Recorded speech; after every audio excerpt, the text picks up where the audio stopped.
Sure, just be blasé about that. That kind of enthusiasm. Did you really expect this kind of enthusiasm when you wanted to come back, both of you? Did you expect this sort of thing? We paid him. No. For the amount of money we paid them, they should do it. It's really worth it. I mean, I think you got... listen, you can buy the bodies. You can never buy that enthusiasm. And what you said was just kind of funny. Some of them were just barely being born when your records were big hits. Well, so are we. That's true. Infant recorders, that's what you were. How do you sum up the years that you spent between, well, the big hits back in the 60s and now? Well, tough for you. Well, Jan's been, Jan, it's really been his game. He's, he can tell you more about that since his accident. Just had to start all over again. Mm-hmm.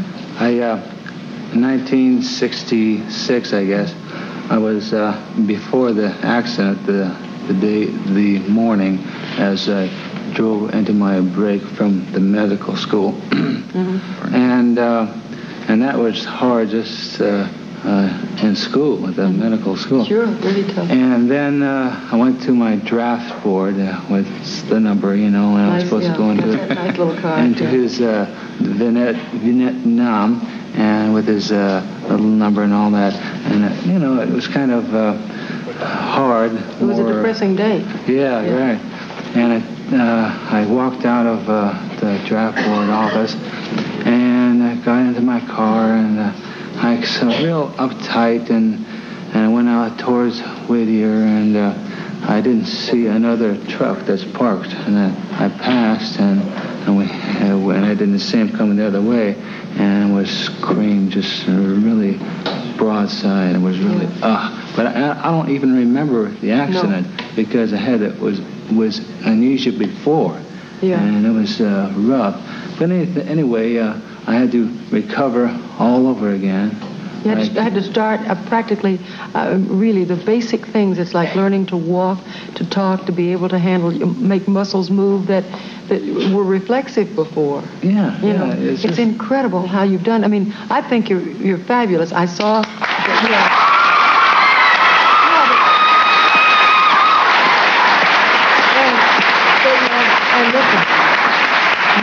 Richard Hatch is beautiful, and so is Bruce Davidson. But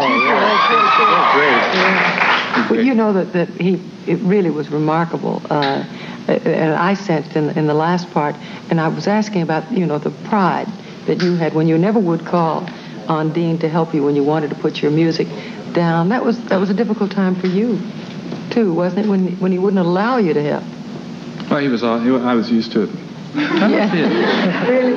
We'd been friends from high school. Yeah. I knew what the game was always his way. And, you learn to manipulate. I mean, I did have...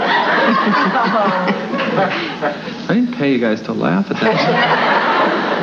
It's okay. It's a bonus. Don't ask questions. I guess if you're friends for a long time, those things don't... And I was hoping that the film did project that overall, we were close, and it didn't make any difference.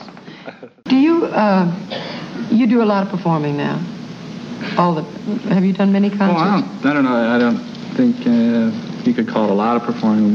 We're just kind of poking around every couple of weekends. Mm-hmm. But when you perform live, because there was a very delicate moment in the movie when you were playing you were lip syncing to a recording, and the machinery broke down, the record player broke down. Oh, yeah. And that was a very touching scene. That really happened?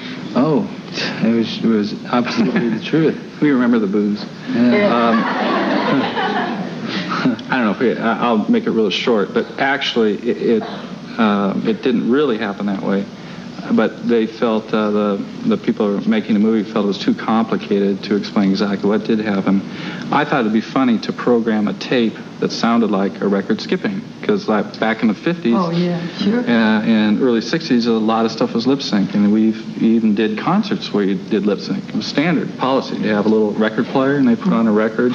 They'd say, here they are, and they put on your record, and usually it was the wrong side of somebody else's record. And a myriad of things would happen. Sure. It would skip, it would go off, as I said, it'd be the wrong thing, or whatever. So I decided to program a tape to sound like all these things were happening to this record, and I thought it'd be funny, and everybody would get a big laugh out of it. Nobody understood the joke. You know? They don't know. He didn't even understand it. I couldn't get it. It was just weird. It's all... That's a weird sense of humor because, I mean, that's an inside joke. And a tragic... Crack me up.